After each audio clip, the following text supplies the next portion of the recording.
Chet Love is a Republican commentator and managing partner at Cornerstone Group. He joins us from Washington. Thank you for joining us, Chet. What is your position on this? It seems like both sides are really digging their heels in.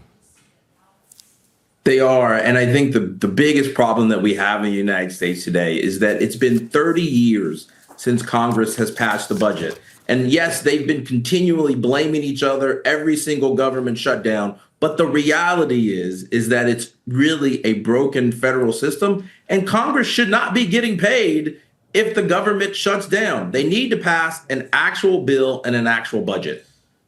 Right. So what is the biggest sticking point right now? It is about health insurance, and it's also about migrants. Well, yeah. So the biggest issue right now with Democrats is that they are saying they want to extend tax cuts that were given during COVID relief, specifically that covers several million Americans, about 6 to 7% of Americans today, and provides lower costs for their health care. The problem with this issue is that, again, these are the types of things that should be discussed in a larger budget, because the Republicans are pushing back saying, we don't care. We're not trying to be against health care, but we are against providing more resources when we don't have the money to fund it. And that's where it's being irresponsible. And that's where Democrats are being completely irresponsible in this government shutdown, is that they know that the cost of this could be upwards, according to the CBO, of almost 350 billion over the next 10 years. Now, I mean, the midterms are just about a year away now. But, what are the politicals for the Republican Party with this going on?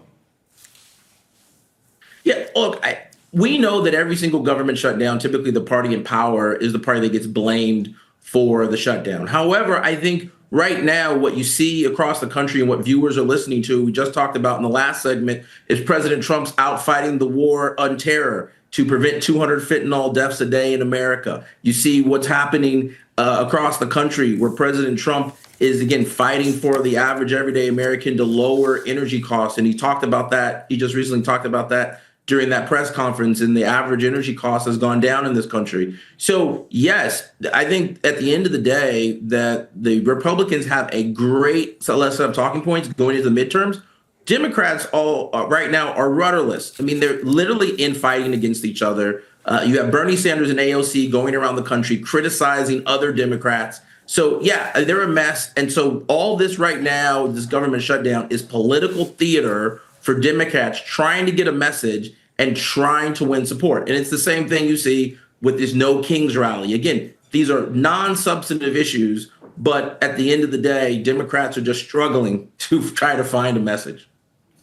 And what does this quickly here, Chet, tell us about the state of American politics? The current state of American politics is broken. As I said before, currently 90%, according to Politico and other news sources, 90% of incumbents today get reelected. We have a significant problem in this country with gerrymandering across the country, both Republicans and Democrats, and it's a huge problem. And so the end result is that you have the same old people doing the same old playbook for the last 30 to 40 years without significant change. And so the real issue in America today isn't about Republicans and isn't around Democrats. It's just around the standard operating procedure that really needs to be upset in this country. And Americans need to stand up and say something to start changing the way that this process works, because we need a federal government that actually works for the American people and can pass an actual budget. And so we're not having to wait another 30 years for an actual budget to be passed by Congress. Chet, thank you so much. Chet Love is a Republican commentator and managing partner at Cornerstone Group. Don't miss out to get the full picture. Subscribe to Al Jazeera for reliable news and expert insight. Like, share, stay ahead.